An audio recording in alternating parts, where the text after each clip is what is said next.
Alright, what's up everyone? Today I present you with a full Chucky guide. This guide will consist of his stats, his power, how to use slice and dice, or add-ons, add-on combos, techs. Some of them are fun, some of them are really good, some of them are average. It has a little bit of everything.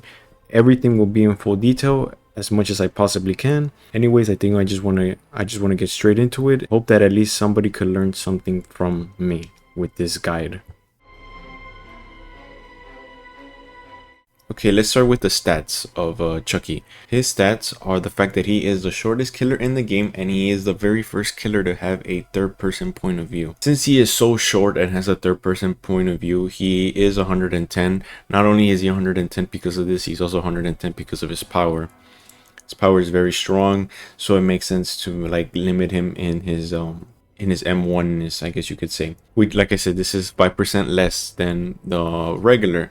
Most killers are 115%. So like I said, you're gonna have to rely on Chucky's power to actually get downs faster.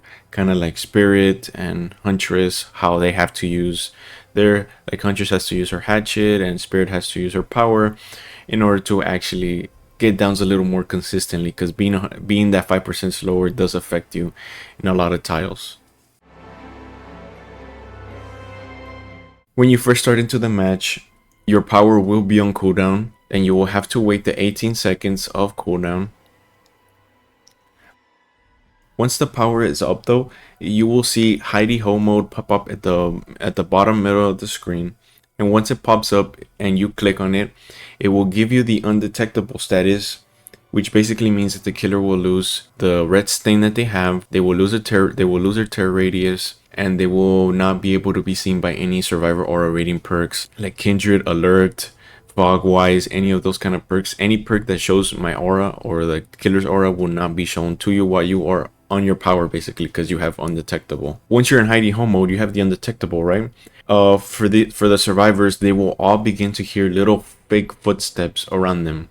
It will give the survivors paranoia because they won't really know your exact position at all times. You could be in one corner of the map, but you could be over here. They don't know your exact location, which is a good thing, but also sometimes it comes down with a downside, right? Because they're always hearing your footsteps. Depending on how panicky and the survivor is or how careful they are, they might just leave an area, but once they start hearing the footsteps, and then when you get there, they're already gone. So there is a bit of like, it kind of sucks sometimes. You can't fully grab someone off like Wraith, right? Makes sense though. Another thing that he can do in his power, aka hidey ho mode, he can also do something called the scamper. The scamper basically just allows him to vault any pallet and any window a little bit faster. To be exact, it's 1.4 seconds. For comparison, I guess you could say that is 0.1% faster than Wesker's vault over a pallet with his power, right? Wesker's is 1.5, his is a 1.4, so it's literally like you probably wouldn't even notice it. It would be very hard to notice. They're basically the same. But yes, while he's in his hidey ho mode, he cannot do this while he's not in his hidey ho mode.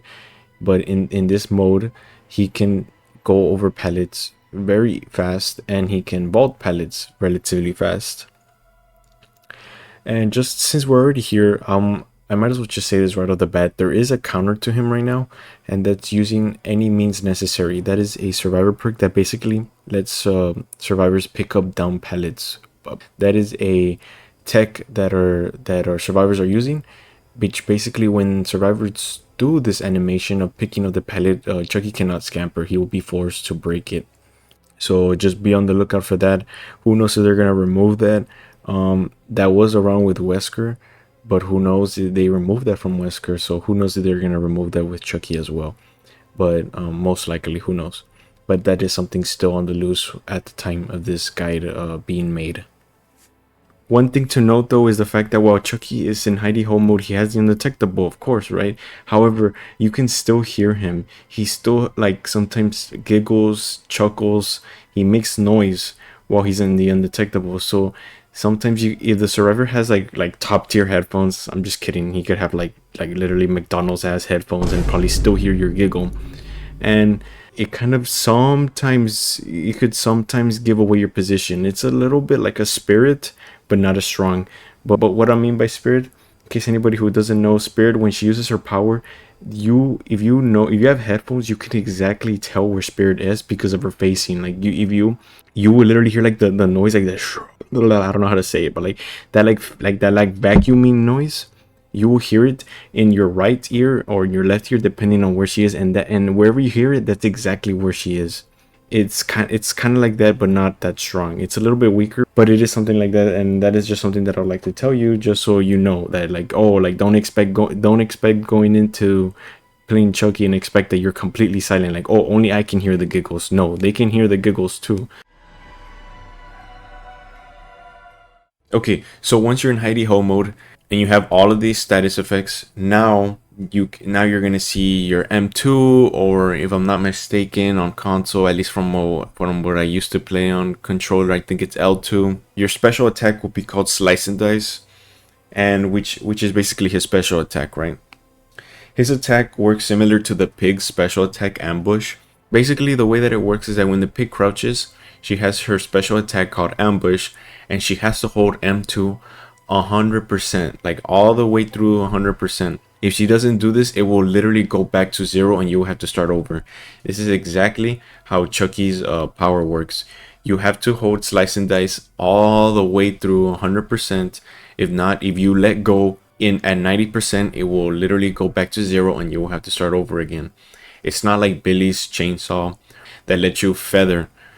Basically, like, for example, Billy can feather his bar to 90 to 95% and use the power when he feels fit to use it. You can't do this with Chucky. If you try feathering, there's no way. You would literally just bring the bar back to zero and you will have to start over Slice and Dice. Once you get Slice and Dice though, once you hold it up to 100%, he will dash at 6.6 meters per second for around 2 seconds, give or take. It's a little bit over 2 seconds, so it's good for mobility, especially with some add-ons that I will be talking about later. Another thing to note is the fact that Chucky's power, while you are in the dash, it doesn't work like, for example, like Bubba's chainsaw, where like, or other powers too, but that as soon as it finds like a survivor hitbox, it automatically counts that as a hit and it downs the survivor for you, or it injures the survivor, whatever power it is. It doesn't work like that with Chucky. If like, for example, if you do it at the beginning towards the middle of Slice and Dice, if you don't let go of M2 or L2 or left trigger, I think you will literally not get the hit. You will literally just bump on the survivor or like slide over the survivor. You personally have to let go in order for it to count as a hitbox. That's the thing with Chucky.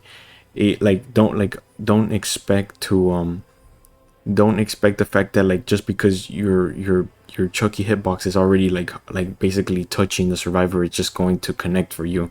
You're gonna have to let go of M2, so in order for the game to register as a hit for you, and then he will go through the animation of the little jump that he does in Slice and Dice. The only time it does connect is once it's at the very end of the dash, where he himself does it. He himself does that little jump, and then at that point anything goes, right? And at that point, if there's a hitbox there, it will do it for you, right? But that's just because it's at the end of the dash.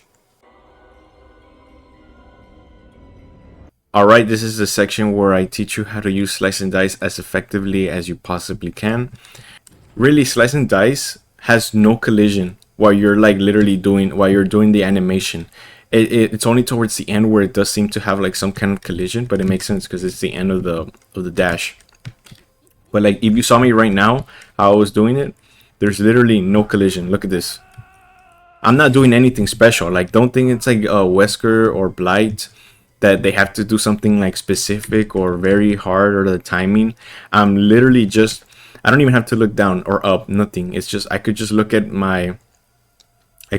the wall normally and I just glide over it as long as I move my keys, right? And then that's it. So it's really easy. Like, you can catch survivor. It's basically like you could constantly hug tech with Chucky, like, no problem, because it's super easy. So you gotta take advantage of that. The best thing to do with Chucky is also lose line of sight with them, because you'll catch up like extremely fast. For example, right here, right? I'll show another example. Let's say you're the survivors right here, right, running, right, and then I'm over here at the end of the shack. He runs. I run over here to where he was, right, but he's not here anymore. So he's obviously gonna be like around over here. A thing that you could do is that while you're trying to get here, you activate Slice and Dice, and then you use it, and then you literally just glide against the whole shack corner, and you for sure catch him off guard. What I was trying to say before the survivors finish the gents was that basically you have no control over your W key. Think about it, when you're about to slice and dice, it's basically like the game is constantly holding W for you. There's nothing that you could do. This is me literally just pressing M2. He moves forward for you. So there's really not, I mean, I do it out of habit just because it's, I've been pressing W, but there's not really a need to press W. What you really want to be pressing when you're slicing and dicing, or what you have control over, is the W and SD key. Look at that, look at that. This is me. I'm actually moving my A and D key, my left and right. I actually have control over that. You don't have control over back either, or S key, because he's always pressing W. So there's really no way of actually holding yourself back. Yeah, to see, like, this is me just pressing S. There's nothing that I can do. He just presses W, basically. From what I've seen, right, Chucky feels like he has around the hip, like, similar. He has a similar hitbox to Demo's hitbox. What I mean by this, Demo's hitbox is kind of like a cone, or I don't know. It feels wide. It feels like it's really wide. I've seen how many ways I've gotten hits, and it feels like Chucky's hitbox is very similar to Demo's. The way that it has like this really wideness to it, even though, I mean, one is a fucking huge ass monster and one's a little fucking dog, but nevertheless, it feels like that to me. I'm not sure. We're all still learning Chucky here, so I don't know. Nobody has really gauged the hitbox correctly yet. I'm also not a dev. I don't have connections to devs, so I don't really know how the true hitbox is. But the thing with Demo, that a lot of high mobility demos, and like not only demos, right, but like also Billies, from what I know of, is that when they want to run something like this, right, like for example, like this, right, what I was telling you in the other game, they tell you not to run it wide. And honestly, I have to say the same with Chucky. You don't want to run things wide with Chucky. You want to run like semi-wide.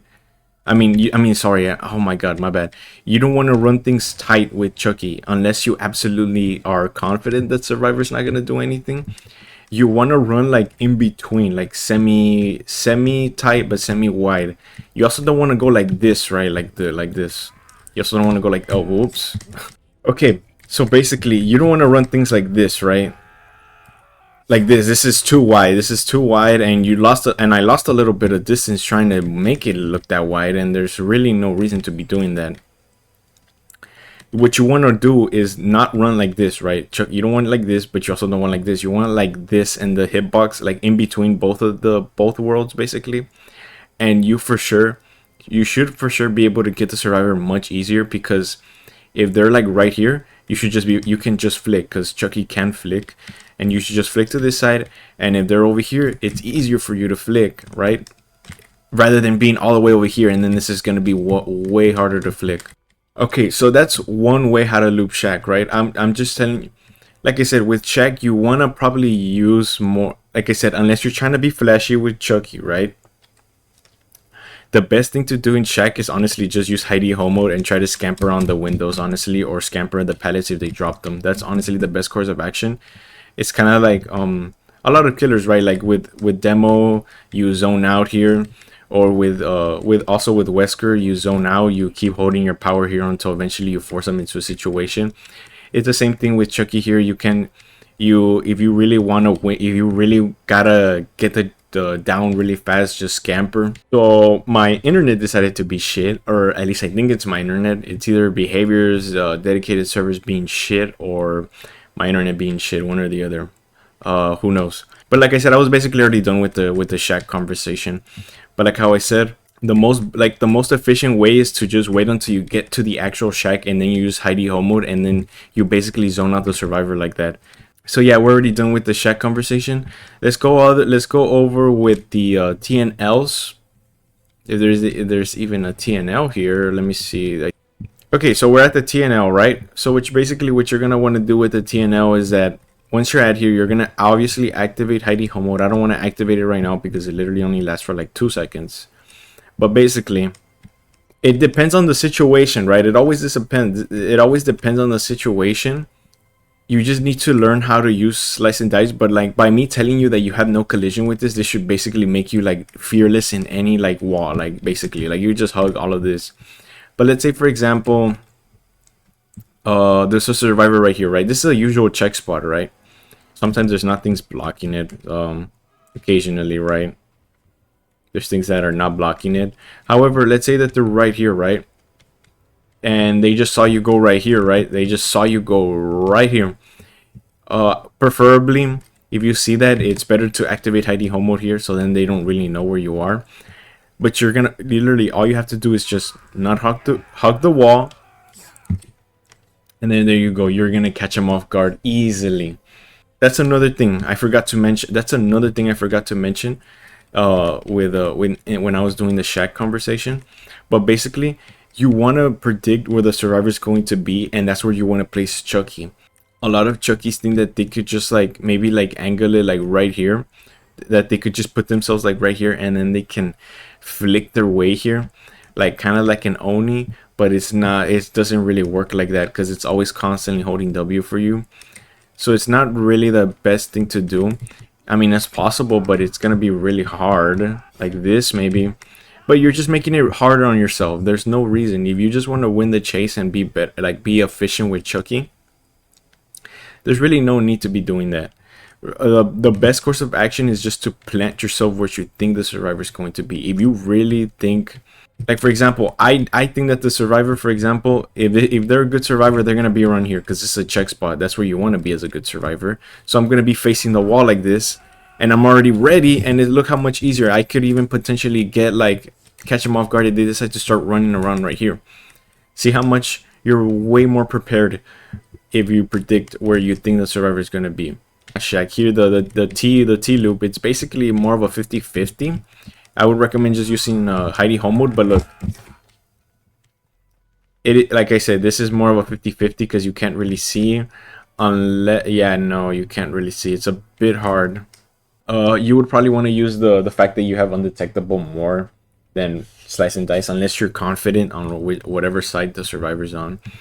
Chucky makes some loops that are honestly like harder on other killers, or extremely easy. For example, with Wesker, this loop is basically almost impossible to loop, unless you have Unicorn Medallion. But that is if you're running that add-on. If you're not, GG's, you're literally not gonna be able to loop this. It's almost nearly impossible because it's just how the way the loop is rounded. Like it's really hard to use it. Look at that. Look, it doesn't let you. Like if this wasn't here, Wesker could probably just like dash here and then like just dash over here and boom. But it's not. It's like it has like this thing sticking. I don't know whatever the fuck that is. And then look at this. Also, it's really hard to use Wesker. To use Wesker's power in this loop and loops like these filler loops. But with Chucky, you had no collision with nothing. You're not gonna collide with nothing. So you could literally just go like this. Look. Oh, I just fucked it up. I flicked too early. But basically, yeah. See how I literally just glided around everything. And a lot of people think that, a lot of survivors think that Wesker, or that Chucky's like Wesker, and they're like, oh no, he can't get me here. I'm on the other side of the loop. Like I'm over here. Like there's no way he can get me, right? And then you literally just prove him wrong, like literally by doing this. Boom. I think the hitbox would have connected there, depending on the flicks. I'm still learning on my flicks. I'm not the best mechanical player, but yeah.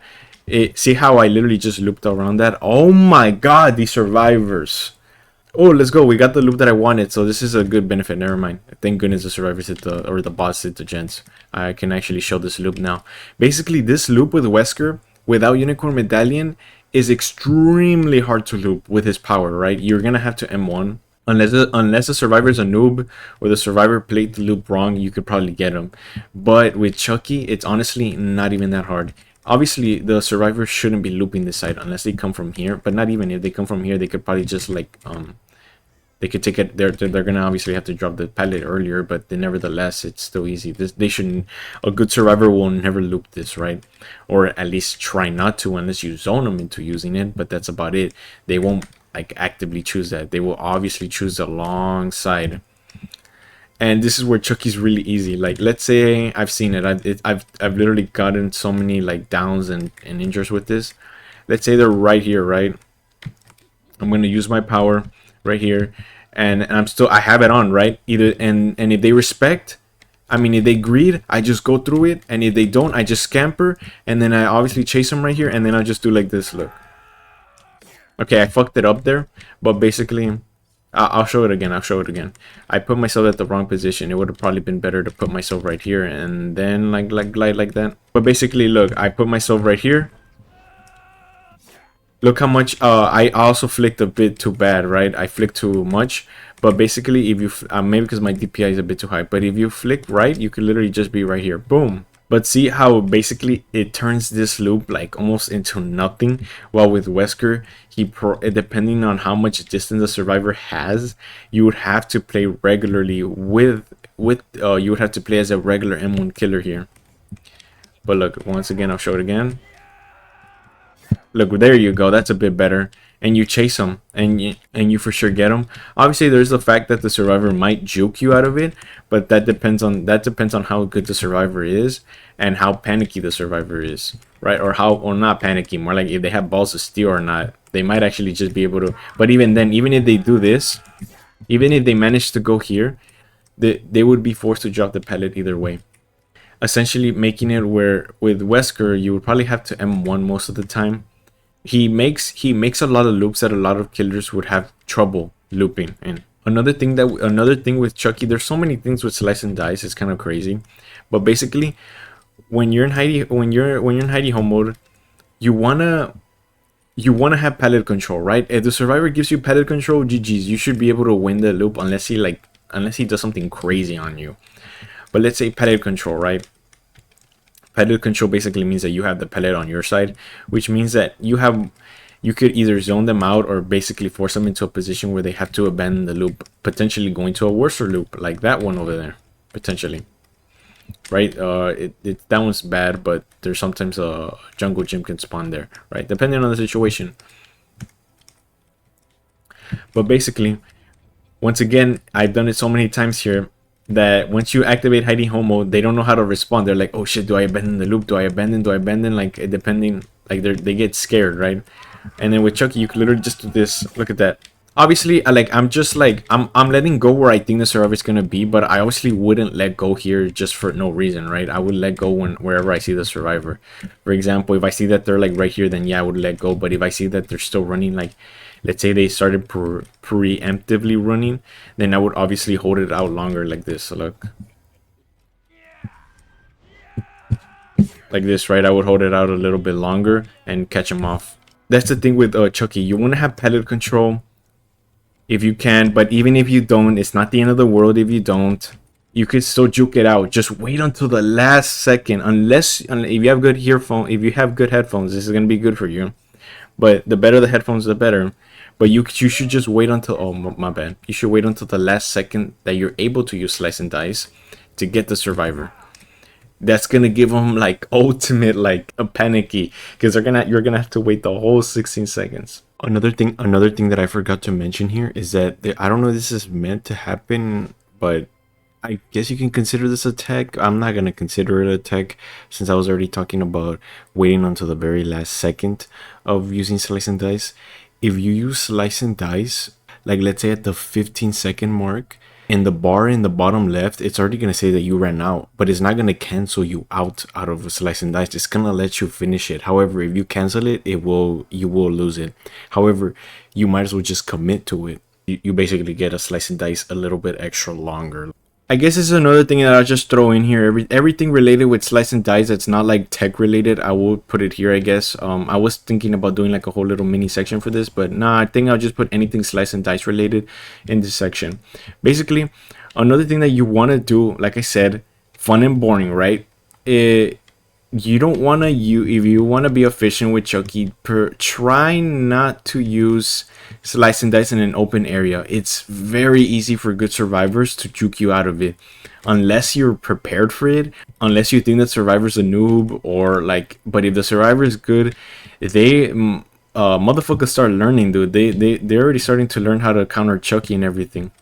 like right here, right? Preferably, it's good not to use it right here. Honestly, like let's say the survivors, like I don't know, right here by the hook, and I'm over here. It's best not to use it. Chase them a little bit and see maybe are they gonna keep looping around the log, or maybe they're gonna go straight to the pellet over here. And if they go straight to the pellet, this is where maybe you want to turn it on right here.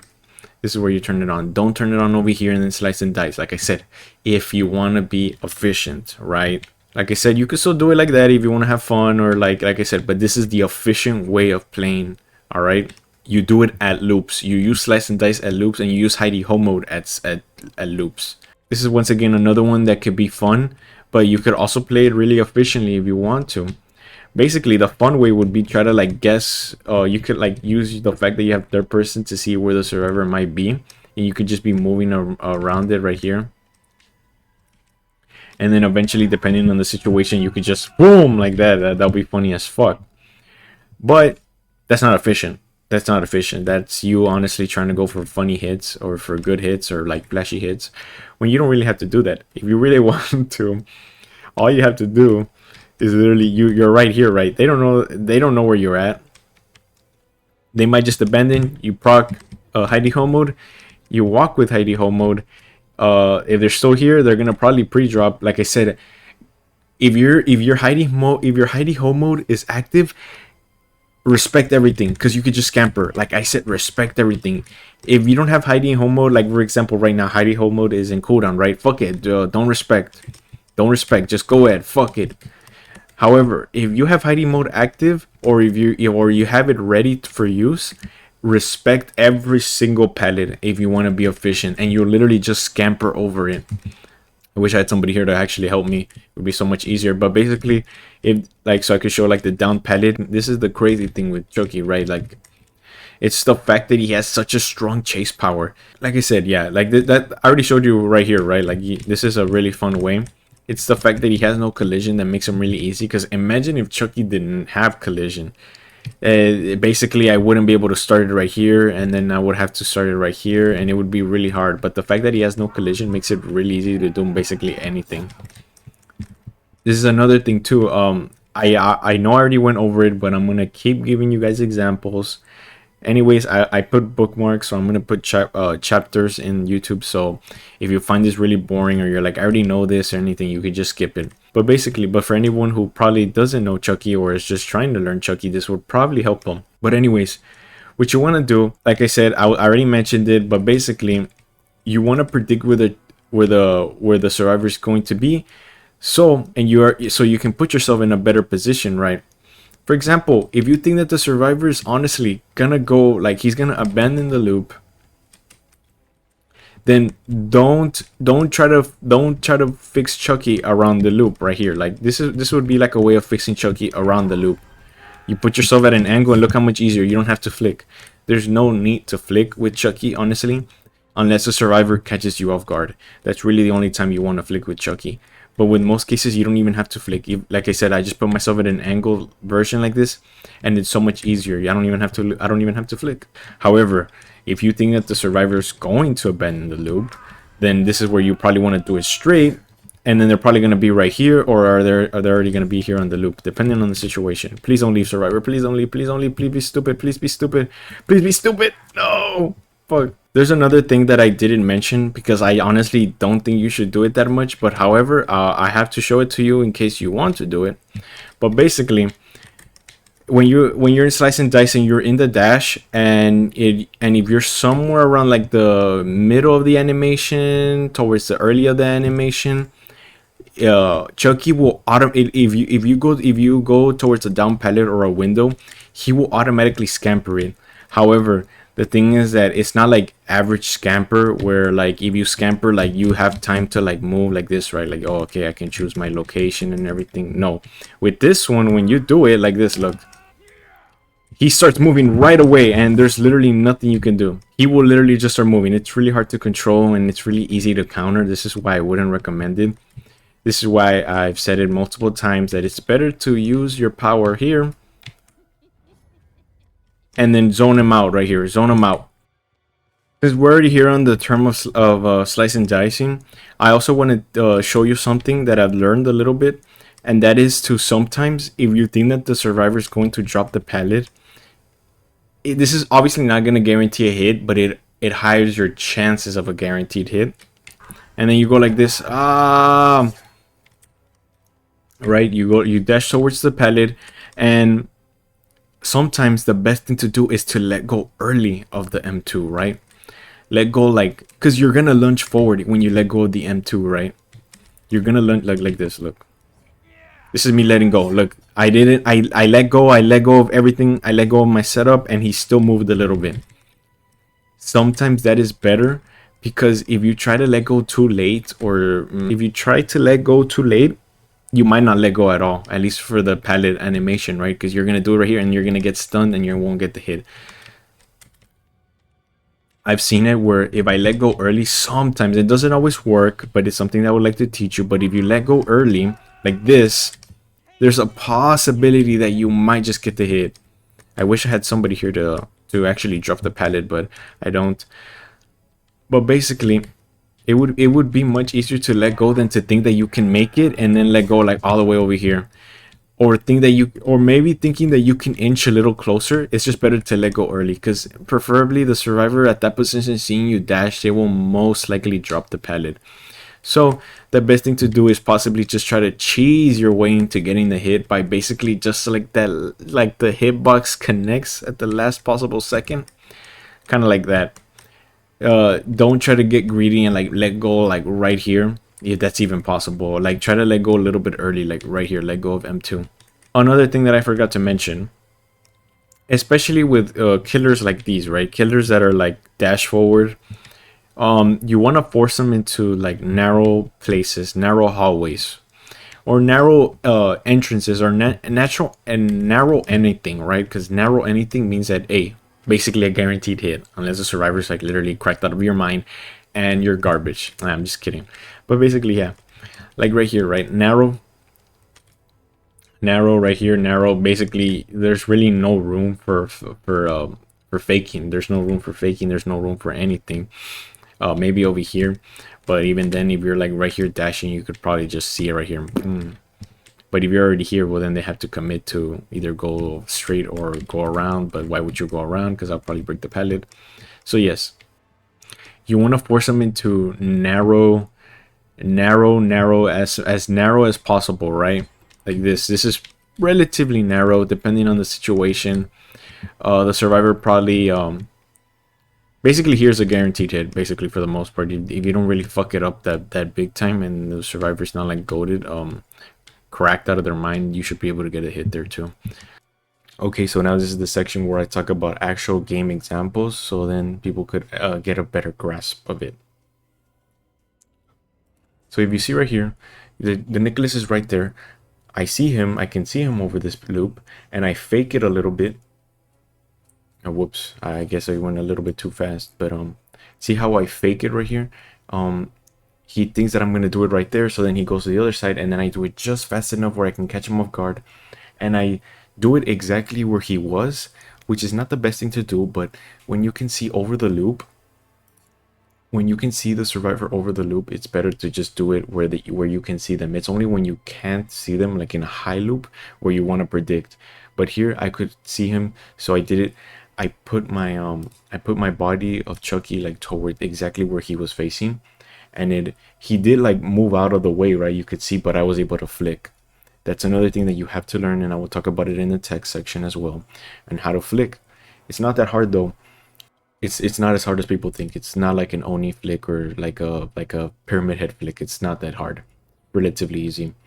So yeah, I still managed to get him here because I was looking in that general direction, right?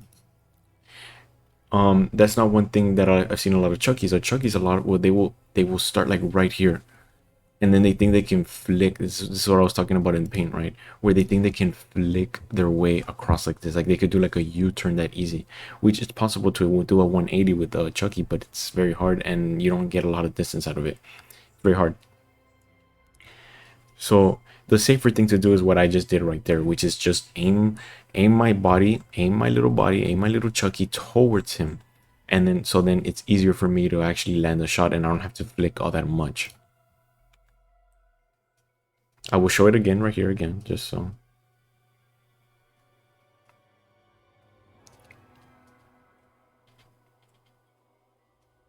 There you go. So then this is another one. This is another one where I once again can see the survivor, right? I once again can see the survivor. So I just, why aim my body somewhere else when I know that she's exactly there and it will be so much easier? And on, I guess I'll say it, I'll talk it a bit again. A lot of people also think that they're blight when they're Chucky.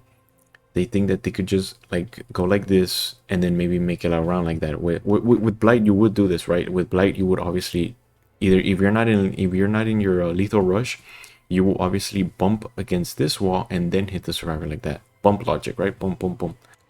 But now with Chucky, Chucky can literally just glide with anything with no tech, no nothing. It's meant in his power. He is meant to have no collision. So what I do right there is just I just take advantage of that, the fact that I have no collision with that, and I could just easily glide.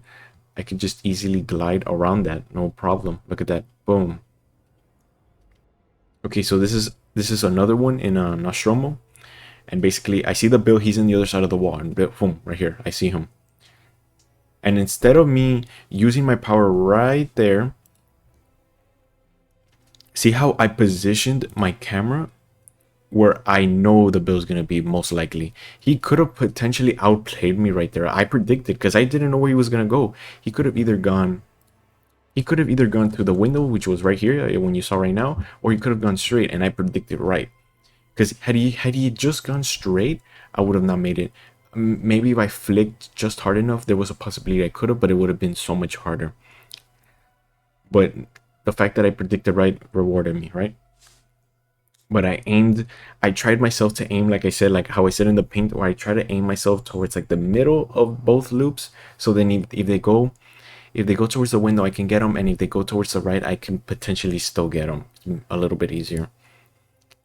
See, like, look, see how I position myself right there in the middle, right there in the middle. So then it's easier for me to possibly get the if he goes through the window, and it's still a bit easier to get him if he goes towards the pallet, and I get the hit right there. This is another example in Nostromo. This is where I am predicting, because I already started my slice and dice, right? And he's over here. And I decided, no, I'm not going to aim exactly where he is. I think that he's probably going to end up over here or somewhere here, or he's going to abandon the loop. And that's what I predicted. And I keep going, and it looks like I was right. He was going to go around the loop, it seemed like, but I catched him. I also want to show where my prediction was wrong, so then maybe you can actually learn from me, and actually also maybe it will increase your understanding of the power. But basically right here, my prediction was wrong. Right here, I see him going towards the loop. I decide to slice and dice, and in my head, I thought he was going to continue the loop. I thought he was going to continue going over here, but he faked me. He actually went right, he stopped right here, and then he kept going, and I wasn't able to flick fast enough because I let go. If you don't flick almost like right away, or if you don't flick correctly, he will literally just hit the wall. He would just hit the closest thing to him, and that's what happened right there. I hit the closest thing to me since I was basically hugging the wall. But that was a wrong prediction on my end, and maybe you could have said that maybe another thing that I should have done is maybe started the power here, and then maybe glided myself towards over here, and then maybe he would have probably gone towards the window, because I think there was a window there. But yeah, this is where like a prediction can go wrong, right? So it's like, yeah, he goes towards the window. Okay, so in this add-on section, I will be going over every single add-on one by one and telling you which one is the best in its class, which is the best out of brown, which is the best out of yellow, and then overall we'll say what is the best overall out of all of them, right? So let's go ahead and start with the first one, Tiny Scalpel.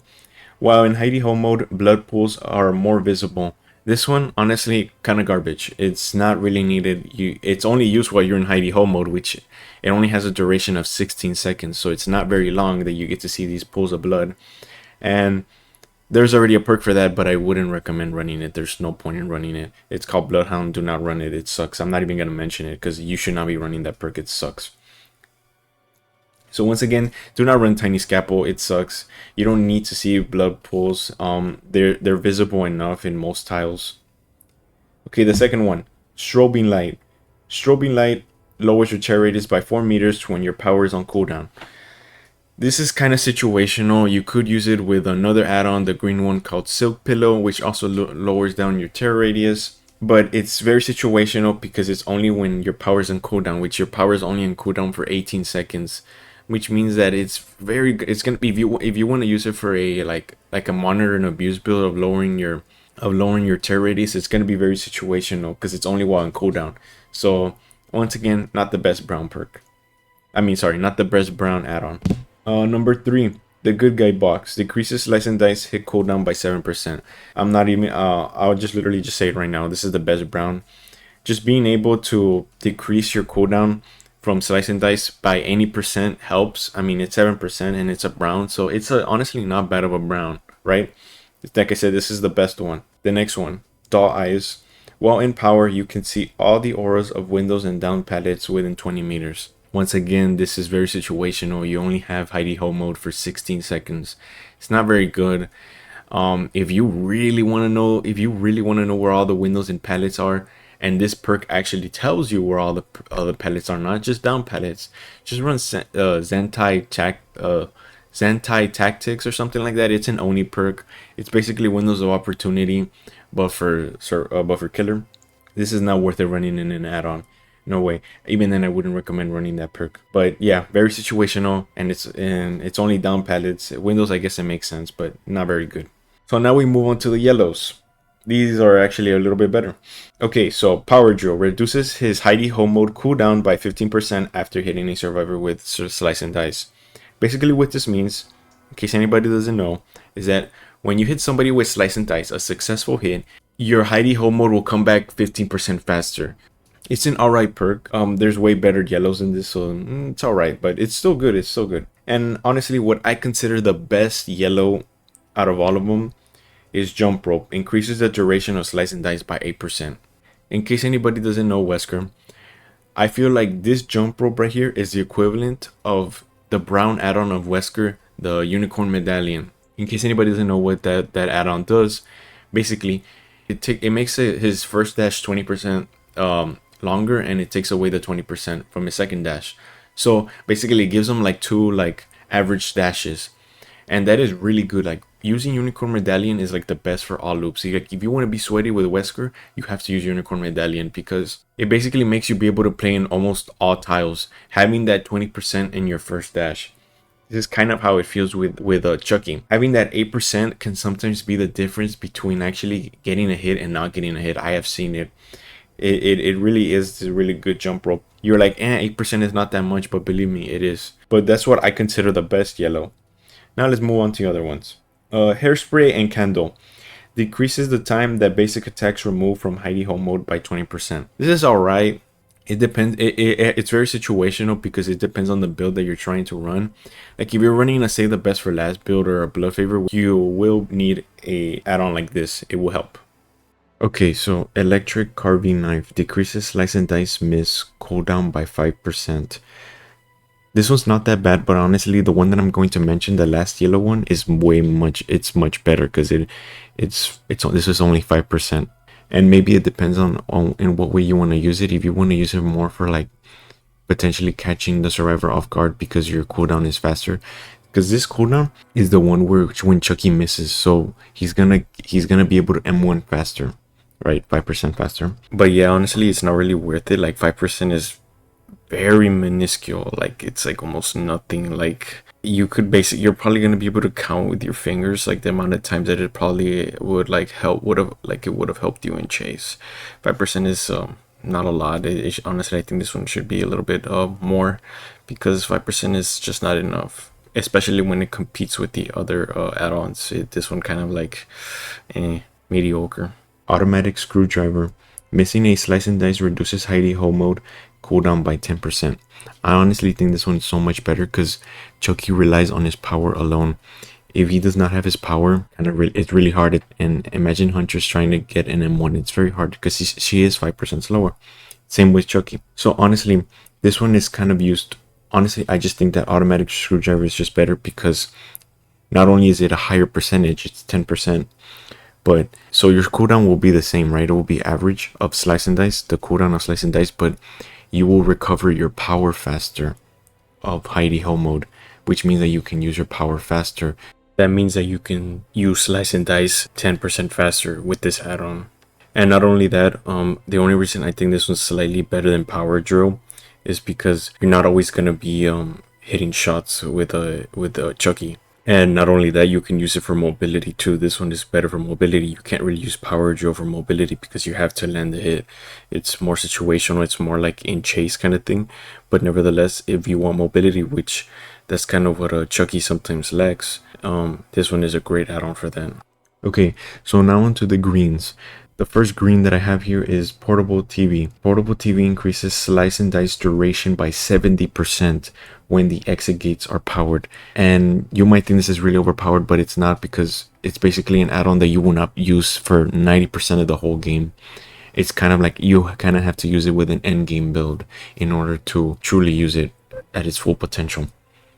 So it makes sense as to why it's a green, because it's honestly not that strong. It is strong in the end game, but the end game is basically like, yeah, GG's. You might just be able to patch up like a kill or two and then that's it. But it's nevertheless, 70% is still a lot. That is almost double of what is the normal Chucky distance, right? He will get so much distance with this. It's very easy to use it for mobility between exit gates as well. So keep in mind of that. Rat poison. While doing slice and dice, the aura of survivors within 12 meters of your position are revealed to you for 5 seconds.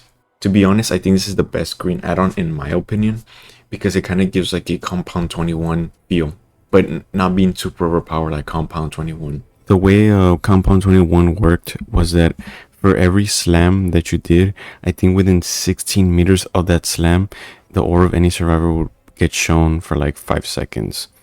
Now it's not that anymore. Now it's I think 3.5 seconds and 8 meters, so it's like significantly nerfed.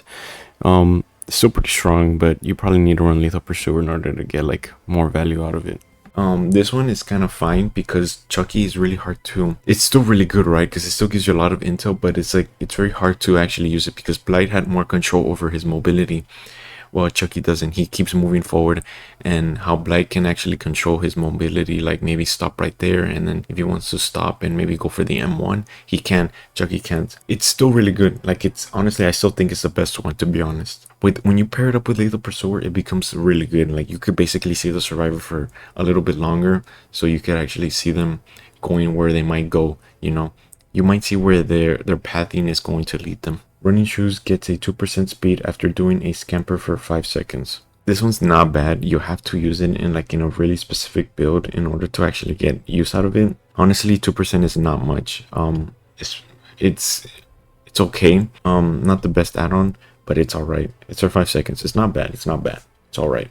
Silk Pillow, the terror radius is lowered by 6 meters, but Slice and Dice charge time is increased by 50%. This is the one that I was mentioning that you can pair up with strobing light. It's very hard to get use out of it because not only is your Slice and Dice going to be significantly weaker because it's going to be a longer charge time. It's not that worth it, to be honest. Maybe if Chucky had a lower terror radius instead of the average 32, but then he shouldn't have that. So it's honestly, I think the downside is too heavy. I think maybe lowering down the charge time would maybe make it a little bit more worth it, but honestly, not that good either way. Okay, the next one, Yardstick.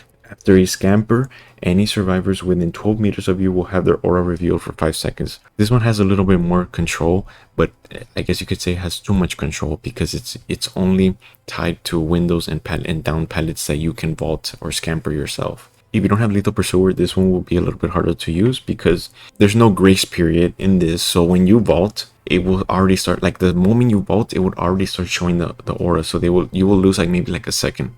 There's not a grace period where like it stops for a little bit and then gives you time to see the aura, unfortunately. So it's more like 4 seconds without Lethal Pursuer, and it's like 6 seconds with Lethal Pursuer. Honestly, I just think that Rat Poison is just better overall. You don't really need Yardstick unless you don't have Rat Poison for any reason. We're assuming that you have all add-ons here. Rat Poison is still better, but if you don't, I guess, yeah, you can run Yardstick. Okay, so now we're moving on to the purples. Honestly, I think the one that I'm going to mention right now is the best one. Best purple. Straight Razor gives Slice and Dice the Sloppy Butcher effect. Basically what I mean by this is that your special attack will have like the Sloppy Butcher effect, which means the hemorrhage and mangled, which just means that they will take longer to heal, and if they interrupt that heal, they will start losing their healing progress. So it's basically like Sloppy Butcher, right? So it's good in like slowdown builds, right? Like anti-heal builds, because you're gonna want to do this. So then because you will be getting most of your attacks with the special attack if you're using Chucky correctly. So yes, I would. This is honestly the best one just because it's basically like a slowdown in his add-on kit. Plastic bag. If a survivor walks through fake footfalls, they will suffer from exhausted for 15 seconds. The punishing effect of exhaustion for 15 seconds is really rough, but it's not gonna happen all that often, honestly. You're not in your power for too long. You're only in your power for like 16 seconds at a given time, and even if it would happen in chase, it's still very unlikely. I just think that this one is way too niche. It's the only one that gives like an exhaustion, but mind you, exhaustion perks are no longer a problem now that Made for This is nerfed and it's a little more balanced, so it's not really that big of a deal anymore, exhaustion, having to give exhaustion while in chase. So it makes sense, but it's still very hard to proc. It's not really worth running. Pile of nails. When manually leaving the hidey hole mode, you will keep undetectable for 5 more seconds. Honestly, this one's not that good. To be honest, I've tried it in a build, or in a build that I will mention later, and honestly it's not even that worth it. I think the only thing that makes it like not that worth it is the fact that you have to manually leave. I mean, it's a purple, so I feel like they should just take away the manually leaving. And if regardless if you manually leave or if you run out of hidey hole mode, I think it should give you the 5 seconds of undetectable. Basically just get rid of the manually leaving. It's not really worth it in most cases. I wouldn't, those 5 seconds of undetectable won't really do much in most cases, and it was really only useful when I was doing it for a specific build, but in most cases Okay, so for the last one, it's called Mirror Shards. It basically grants you the ability to see the fake footfalls around the survivors. If you don't have this add-on equipped, you don't see them, only they see it. But with this one, you could see it. To be honest, this add-on is very like weak, and honestly, if you play like, I don't know, maybe like 10 games, you probably only get like one use out of it. Where like, oh wow, it was so useful. So right now, all it does is just let you see, but it doesn't let you see through walls. And I think maybe this one would be better if you show the aura maybe within a certain range, right? And like not make it have like where you can see the aura of like you can see the footfalls of like across the map, but maybe within like 20 meters or something. Because another thing that I will mention here, like a little side note, is that honestly, basically all of Chucky's purples are garbage. Basically the only good one is the one that gives the sloppy butcher effect, which is honestly kind of like sad that there's not really like any fun play styles with these add-ons without being like kind of, you know, either boring or you just straight up they don't help you at all. Okay, so now we're gonna move on to the iridescence, and we're gonna do iridescent hard hat, which basically every time you scamper through a pallet, it will automatically break it and it will end hidey hole mode. I think this one's pretty good. It's just a pretty good one, honestly. I don't know if it would be better than the other one though. Okay, so the next one is called Iridescent Amulet, which basically extends the duration of hidey hole mode by 50%. Give or take, I think that's like around 23 seconds total. In my opinion, I think this is the best iridescent because it literally it lets you hold your power for much longer, and it could also allow for better mind games because 16 seconds is not the best to be holding mind games, but for 23 seconds, that's a little bit longer. It does help. Alright, so right now I'm showing all the best add-ons in each rarity. So obviously with the brown one, it's the good guy box. With the yellow, it's jump rope. With green, it's red poison. With the purples, it's straight razor. And with the iridescent, it's a iridescent amulet. Alright, so now we're done talking about the add-ons and ranking them. Now it's time to talk about the add-on combos, which basically means that sometimes two add-ons work together really well, and sometimes a add-on works really well with a perk. So let's get straight into that. One that is really good is the automatic screwdriver and jump rope. Missing a slice and dice reduces the cooldown of hidey hole mode by 10%, and then jump rope gives you 8% duration of slice and dice. I mean, this is really good for mobility because you're obviously gonna miss the attack, right? Unless you get a hit by some reason, if a survivor gets in the way or something, but that's not gonna happen most of the times. Let's say that you hook somebody at the corner of the map and then you see that there's a gen in the middle. You're obviously gonna use here with these add-ons, you can use your slice and dice to get there faster because of the duration, the 8% of duration, and the fact that you will get slice and dice even faster. Not too much faster, but 10% faster is 10% faster. Another really good add-on combo that you could run is the hard hat and running shoes. Hard hat and running shoes is a little good, funny little combo. Every time you scamper over a pellet or you scamper over a window, it gives you 2% haste for 5 seconds. And then hard hat destroys that pellet. So not only did you destroy the pellet, you're also a little bit faster. So it's a funny little combo. Not that useful in most cases. You probably still would have gotten the downed without running shoes, but it's funny, you never know. Sometimes that 2% does come in handy. Another one I want to talk about is the rat poison and lethal pursuer. I was already talking about this when I was talking about rat poison in the add-ons, in the add-on section, but it's just the fact that it gives you even a little bit more intel. The regular add-on just shows the aura for 5 seconds, right?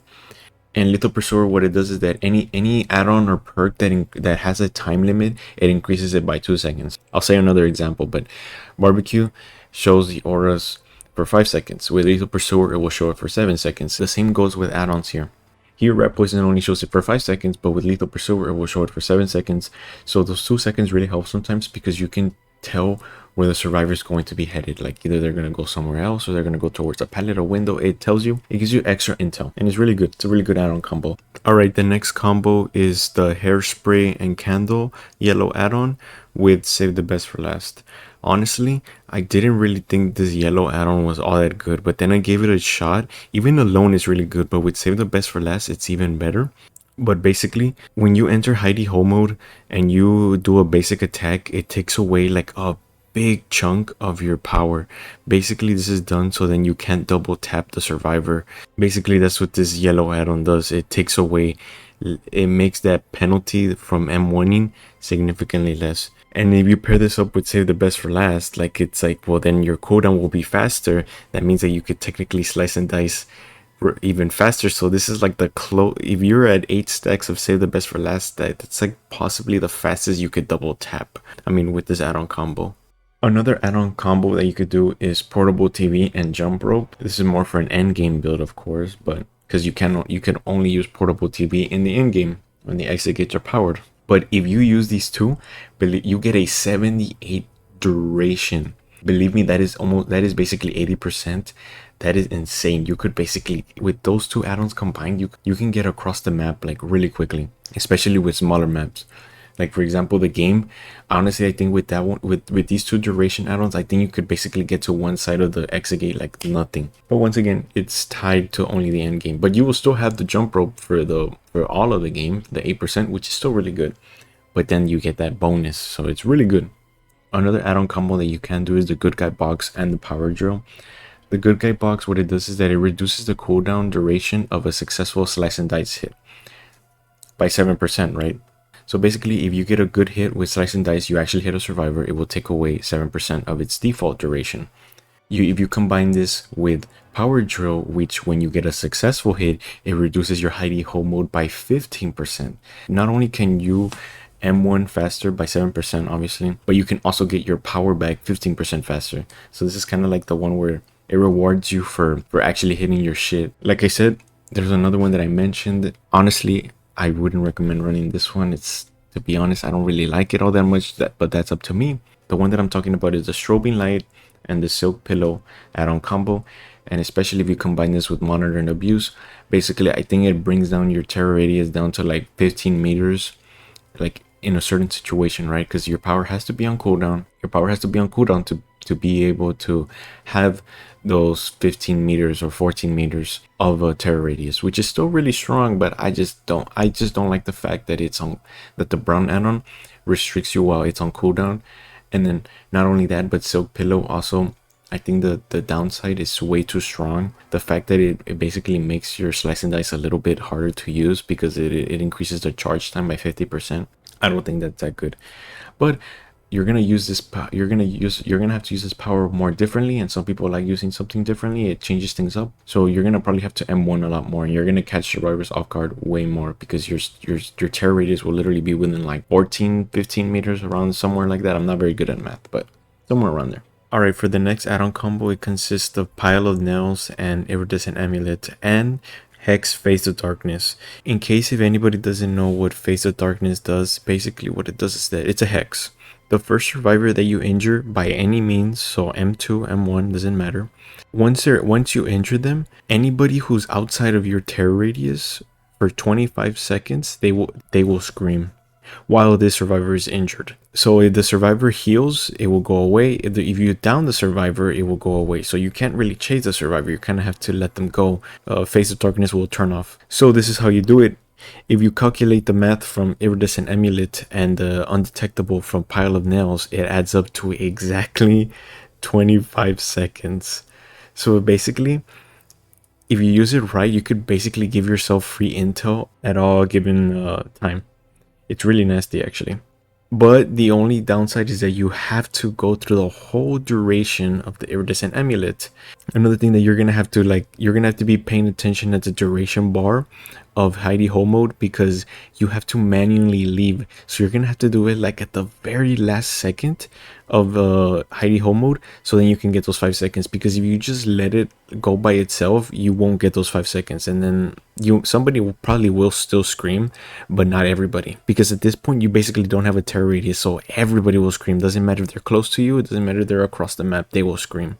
Another thing to note is the fact that you also can't M1 while in this state, because the way Iridescent Amulet works is that if you M1, you lose hidey hole mode. You're not going to be able to connect it with Pile of Nails, so that's another thing to look out for.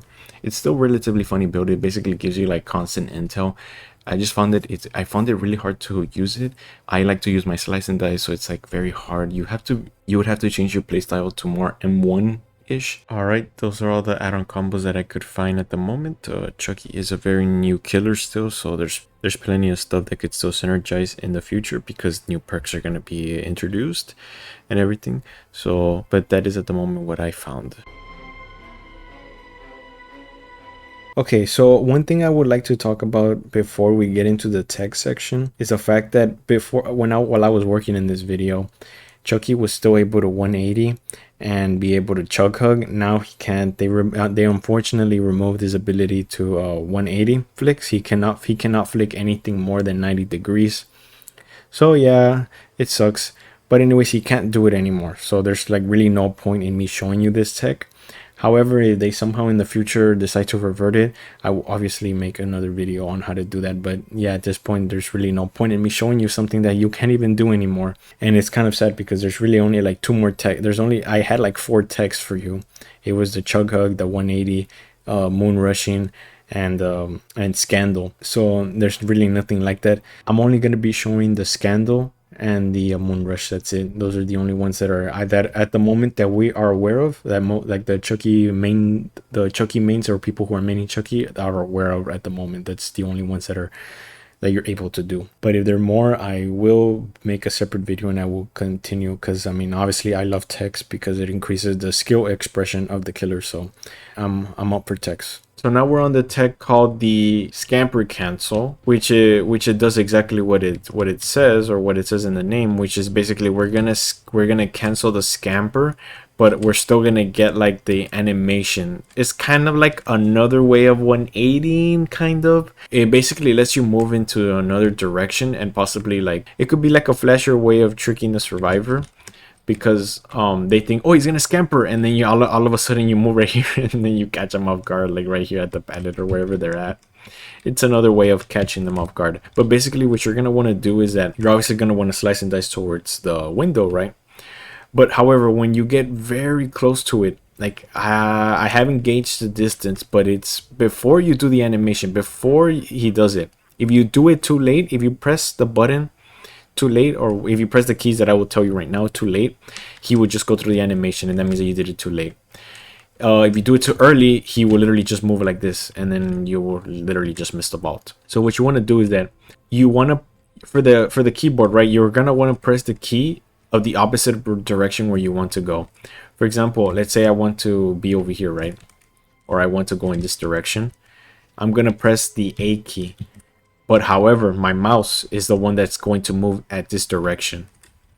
And all you have to do is just while you're scampering, once you think you got the correct distance, you press the key that you want to, or in the opposite direction that you want to go, and you hold it. You hold it once you press on it.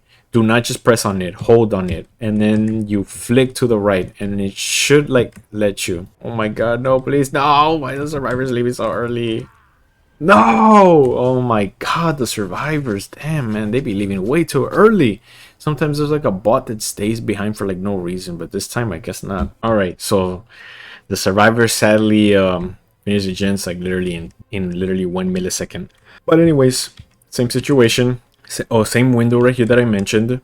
Actually, even a better position now, but same window that I mentioned right here.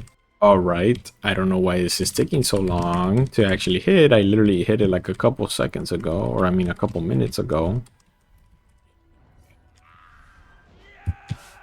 There you go.